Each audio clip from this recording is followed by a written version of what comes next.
So if you've seen any of my room makeovers, and I use the term room lightly because I live in a studio apartment. My point is, I've lived here for like a while now, and so I've made a few updates since making those. So I thought I'd just share them with you before I give you a full-on tour. This was a really simple one that I just like never really put the effort into the first time around. Not like a visual change, but more so a functional one, in which this board that was sitting on top of these cinder blocks was not level, because by the way, this was purchased from a salvage yard, so this came from an actual building.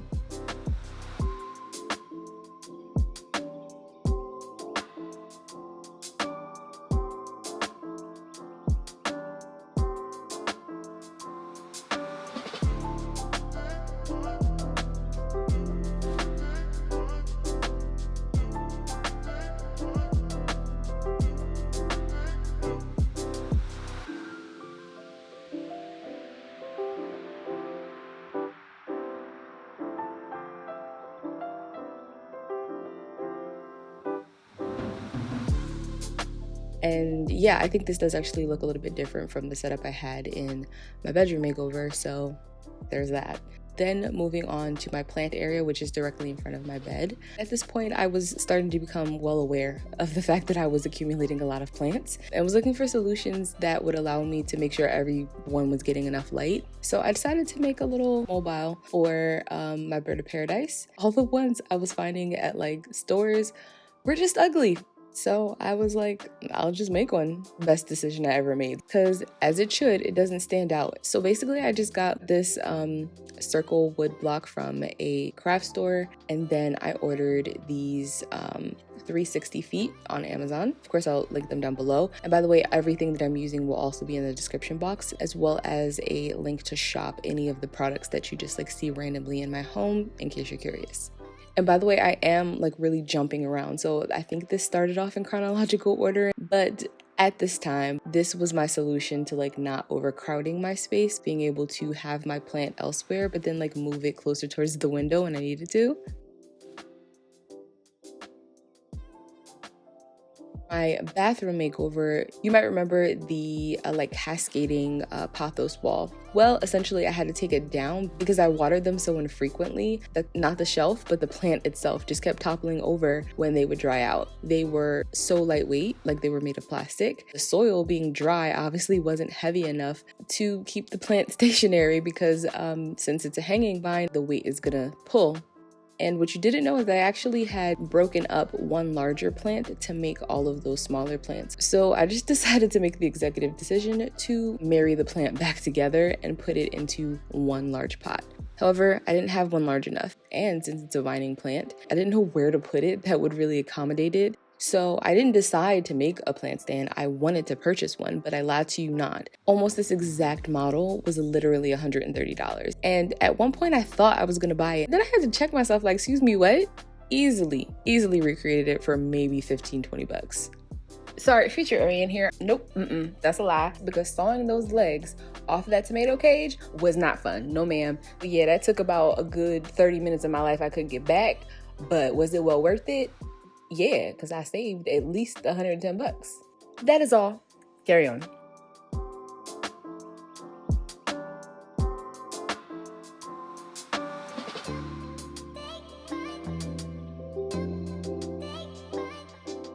While I was getting my plants in order, I remembered that I really had wanted to like readdress this whole area, because as you can see, the baseboards just look trifling, and they've always looked like that. Like when I moved in, this entire apartment was not painted. I don't know what they did, but I know what they didn't do.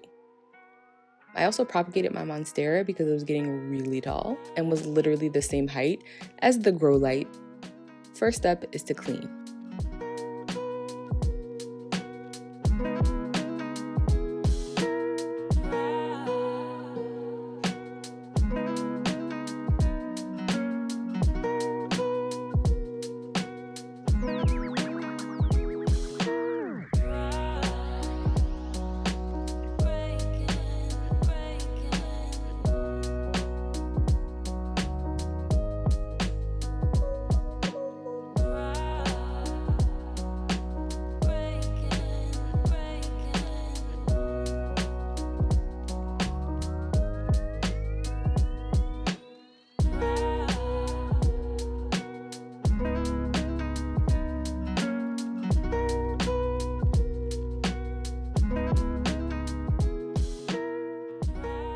I just make my own all-purpose cleaners, which is just diluted distill soap.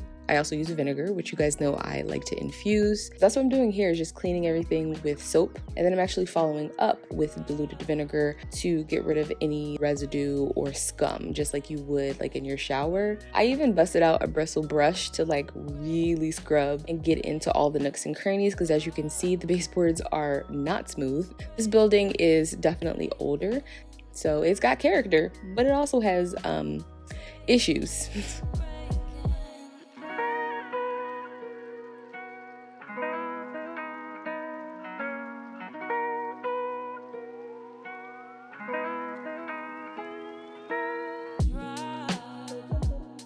So I touched up the paint, and as I said in my closet makeover video, always ask your landlord for touch-up paint when you first move in.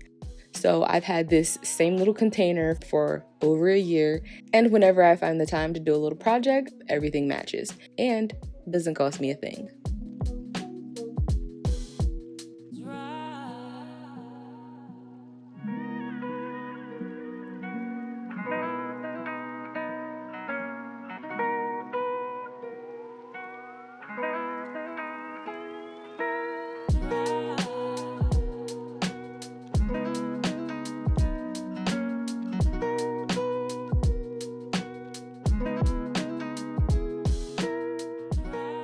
And I apologize if anyone is bored by all of the cleaning, but sometimes I really like watching cleaning videos. Not only are they satisfying, but they just like motivate me. And also I thought this might be like helpful for anyone who lives in a small space like I do.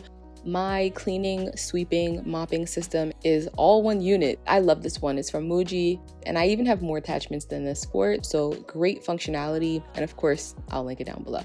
I have my grow light in this area, but the cord that was there previously was not only kind of an eyesore, but also it can be pretty dangerous to have your cords bent like it was. So I bought this one, which is an absolute dream, especially if you're as particular as I am about having things look organized and neat. Definite upgrade.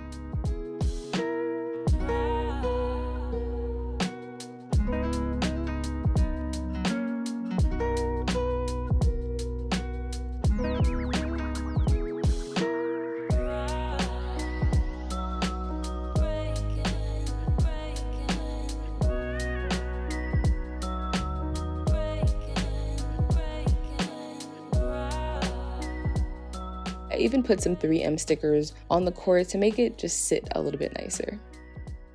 And I was actually thinking about propping that up on the baseboard, but this is enough. And I also put a clear one along the fireplace to disguise that cord as well, because the little things matter. And since we're here, as you can see, that light is attached to the fireplace, which right now is for some reason housing all of my smaller plants, but I'm gonna move those back to the shelving system that I have over by my grow light. And I'm actually going to replace this mirror, which was one of the first purchases that I made for my apartment, but just isn't really gelling with the motif right now. And since we're in the living room, I also wanted to address the area where I ultimately moved my bird of paradise to. This is several feet away from the window, which is obviously not ideal, especially for a tropical plant. So when I came across this grow light on Urban, I was really excited. Not so much at the price, but it's not that hideous purple color that grow lights usually are. So as far as I'm concerned, it was well worth it. And it actually comes with all of the installation accessories. So it has these 3M stickers and even comes with these hooks so that you can manage the cord as well. It only included 2. Honestly, I would have preferred to see more, but it worked.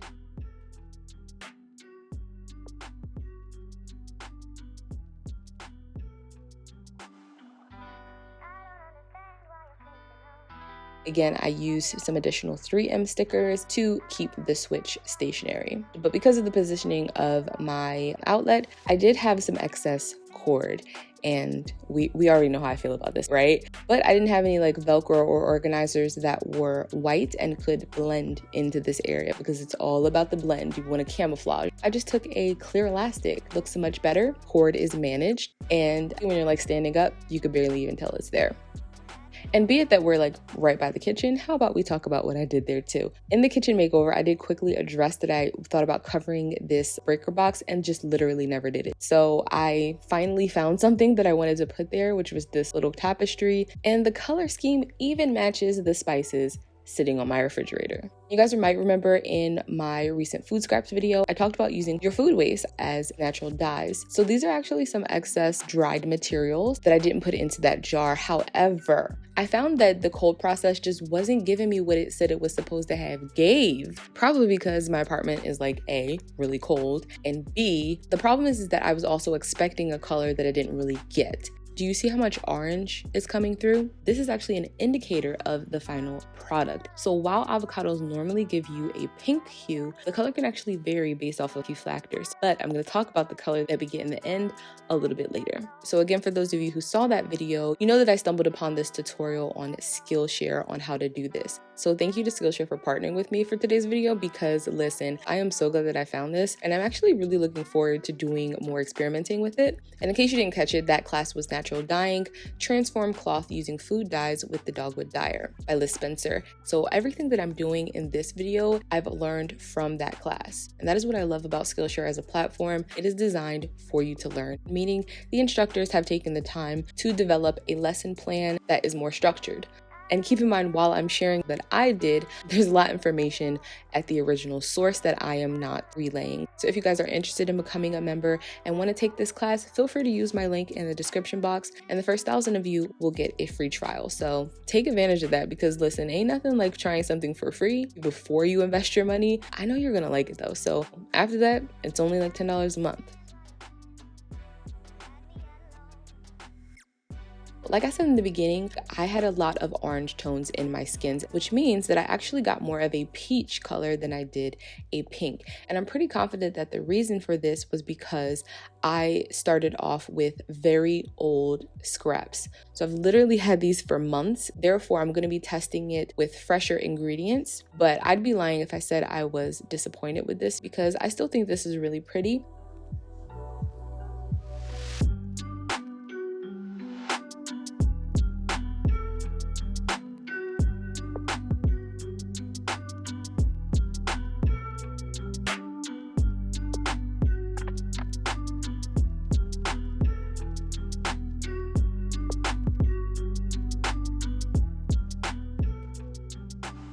For those of you who are familiar with my floor plan, then you know that right next to the kitchen is the bathroom. So that is the last place I targeted. There, I didn't do any major changes. Last summer, I experimented with like the grout because I thought that it could be like a brighter color. And I mean, I succeeded in cleaning it, but not so much getting it a different color. Still a win in my opinion.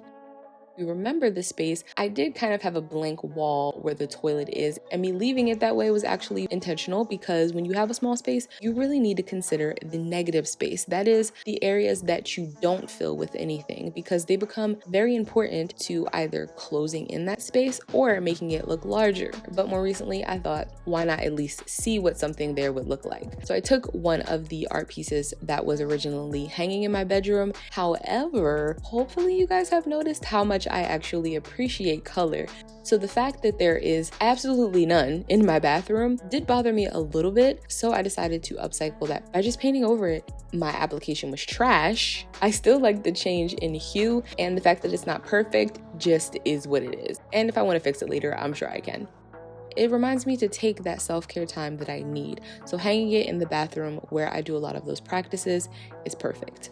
So yeah, that's just a couple of the updates I've made around my apartment for the last couple months without giving too much away, because the apartment tour will be coming soon. So if you aren't already subscribed, make sure you do that. Give this video a thumbs up if you enjoyed it, and I'll see you in the next one. Bye.